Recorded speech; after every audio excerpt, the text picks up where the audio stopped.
We're going to be working on a text today that's called Thank You, Ma'am, and it's by Langston Hughes.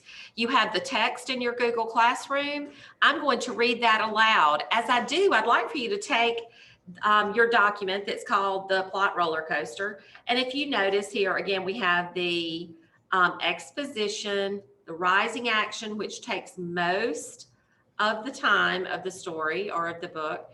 And then you get a point that's of most intensity.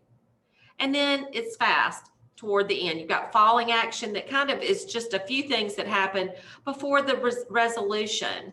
Remember, your resolution is how the conflict is solved. So you have the problem introduced here in the exposition. You've got characters, setting, conflict.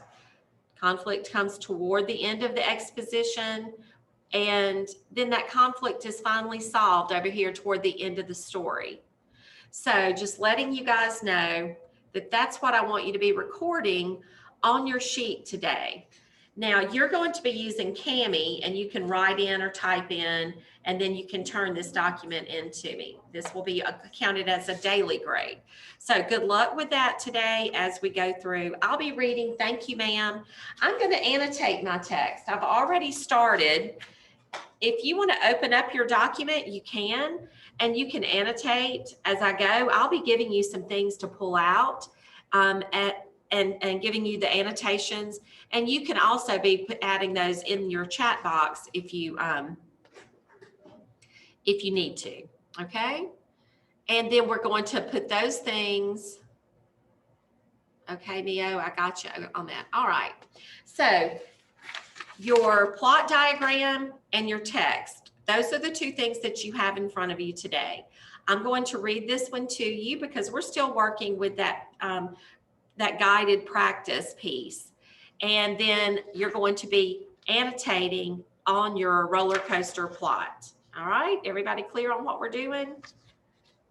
Okay. Jaquel, I'm just going to go ahead and say, go ahead and work on yours because I've tried several times to get you in the classroom. I'm not really sure what is going on. But anyway, I know you're trying to get in. I won't mark you absent. Go ahead and work on your text. Okay, everybody ready? Make sure that you are listening up as we read Thank You, Ma'am by Langston Hughes. In that first paragraph, we should be hearing the things that are going to be in the exposition. We should hear the characters, the setting. We should also find out a little bit about what the problem is there toward the front of the text, the beginning, the exposition part of the story. Okay, ready? Here we go. She was a large woman with a large purse that had everything in it but hammer and nails. It had a long strap, and she carried it slung across her shoulder. It was about 11 o'clock at night, and she was walking alone. So we have the setting. We know the character is a large woman. We don't quite know her name yet. When a boy ran up behind her and tried to snatch her purse. The strap broke with a single tug, and the boy gave it from behind. But the boy's weight and the weight of the purse combined caused him to lose his balance. So instead of taking off full blast as he had hoped, the boy fell on his back on the sidewalk and his legs flew up. The large woman simply turned around and kicked him right square in his blue jean sitter. Then she reached down, picked the boy up by his shirt front, and shook him until his teeth rattled. After that, the woman said, "Pick up my pocketbook, boy, and give it here." She still held him, but she bent down enough to permit him to stoop and pick up her purse. Then she said, "Now ain't you ashamed of yourself?" Okay, so in those first couple of paragraphs, we see the characters. We've got an older lady and a boy, young boy. It's night, it's 11 o'clock at night, so we know the setting. It's in a city because she's walking home, and we see the problem. Firmly gripped by his shirt front, the boy said, "Yes'm." The woman said, "What'd you want to do it for?" The boy said, "I didn't aim to." She said, "You a lie." By that time, 2 or 3 people passed, stopped, turned to look, and some stood watching. "If I turn you loose, will you run?" asked asked the woman. Yes'm, said the boy. Then I won't turn you loose, said the woman, and she did not release him. I'm very sorry, lady. I'm sorry, whispered the boy. Mm-hmm. And your face is dirty. I got a great mind to wash your face for you. Ain't nobody at home tell you to wash your face? No, said the boy. Then it will get washed this evening, said the large woman, starting up the street, dragging the frightened boy behind her. Okay, so in this portion of the text, if you want to annotate, this is all rising action. You can see we started out with our exposition. We found out who the character's setting in problem. And then we see the action rising. She asked the boy, why'd you do that? He lies to her. She says, why are you so filthy? She asked him if he's going to run. So they're all this is the rising action. So she decides to take this kid home with her. Okay? He looked as if he were 14 or 15, frail and willow wild and tennis shoes and blue jeans. The woman said, you ought to be my son. I'd teach you right from wrong. Least I can do right now is wash your face. Are you hungry? No, said the being dragged boy. I just want you to turn me loose. Was I bothering you when I turned that corner? Asked the woman. No, ma'am. But you put yourself in contact with me, said the woman. If you think that contact is not going to going to last a while, you got another thought coming. When I get through with you, sir, you're going to remember Miss Luella Bates Washington Jones. So now we see the name of our character. We'll just call her Miss Jones. She's got a lot of names. Miss Luella Bates Washington Jones. Sweat popped off the boy's face and he began to struggle. Miss Jones stopped, jerked him around in front of her with a half Nelson around his neck and continued to drag him down the street. When she got to her door, she dragged the boy inside, down a hall, and into a large kitchenette furnished room at the rear of the house. She switched on the light, but she left the door open. The boy could hear other roomers laughing and talking in the large house.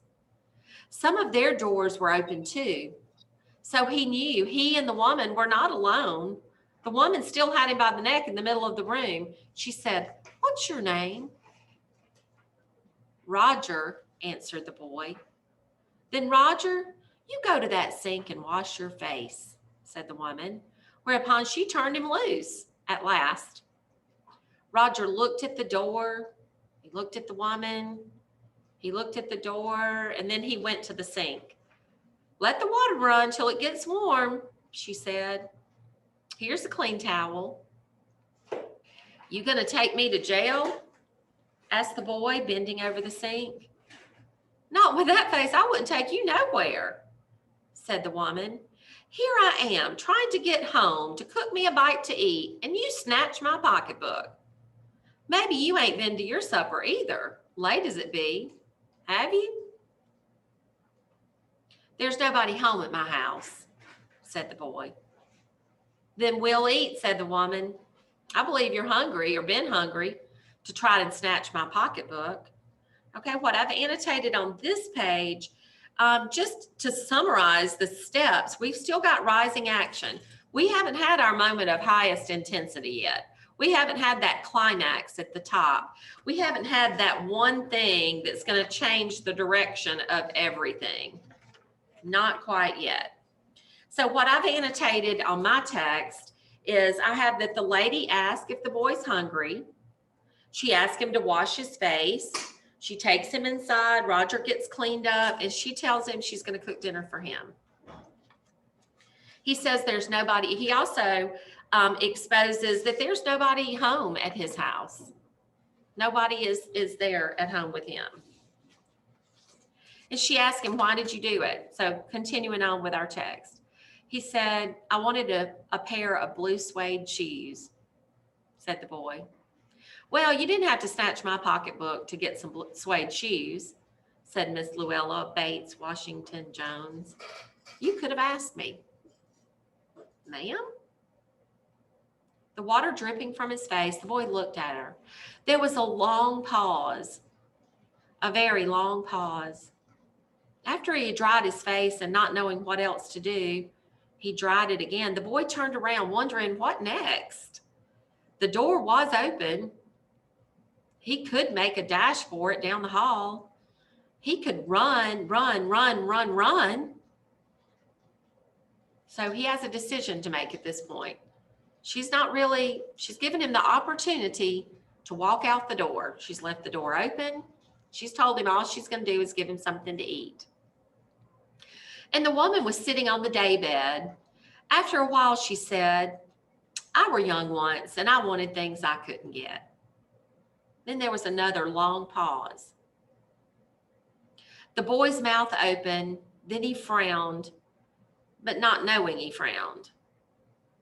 The woman said, You thought I was going to say but, didn't you? You thought I was going to say, but I didn't snatch people's pocketbooks. Well, I wasn't going to say that. Pause. Silence.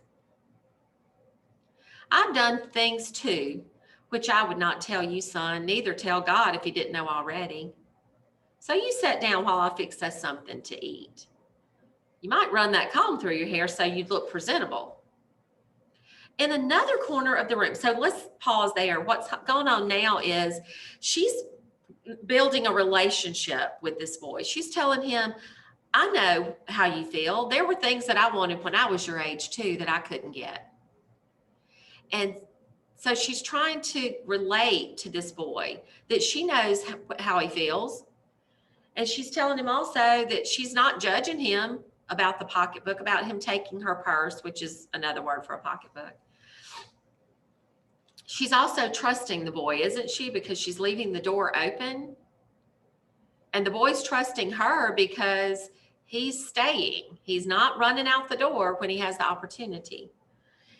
Okay, let's continue on. In another corner of the room, behind a screen, was a gas plate and an ice box. That's kind of like a small refrigerator. Miss Jones got up and went behind the screen. The woman did not watch the boy to see if he was going to run now, nor did she watch her purse, which she left behind her on the daybed. But the boy took care to sit on the far side of the room where he thought she could easily see him out of the corner of her eye if she wanted to. The boy did not trust the woman not to trust him. Important line there. She wants to make sure that he knows that, he wants to make sure that she knows that he's not doing anything, even though she's trusting him not to. He didn't want to be mistrusted now. So he has respect for this woman, and she has respect for him. Do you need somebody to go to the store? Asked the boy. Maybe to get some milk or something? Don't believe I do, said the woman. Unless you just want sweet milk yourself. I was going to make cocoa out of this canned milk I got here. That'll be fine, said the boy. She heated some lima beans and ham she had in the icebox, made the cocoa, and set the table. The woman did not ask the boy anything about where he lived or his faults or anything else that might embarrass him. Instead, as they ate, she told him about her job in the hotel beauty shop that stayed open late, what the work was like, and how all kinds of women came in and out, blondes, redheads, and Spanish. Then she cut him half of her 10-cent cake. Eat some more, son, she said. When they finished eating, she got up and said, now here, take this $10 and buy yourself some blue suede shoes. And next time, do not make the mistake of latching onto my pocketbook, nor anybody else's, because shoes come by devilish like that will burn your feet. Now, I got to get my rest now, but I wish you would behave yourself, son, from here on in. She led the boy down the hall to the front door, and she opened it. Good night. Behave yourself, boy, she said, looking out into the street. The boy wanted to say something other than, Thank you, ma'am, to Miss Luella Bates Washington Jones, but he couldn't do.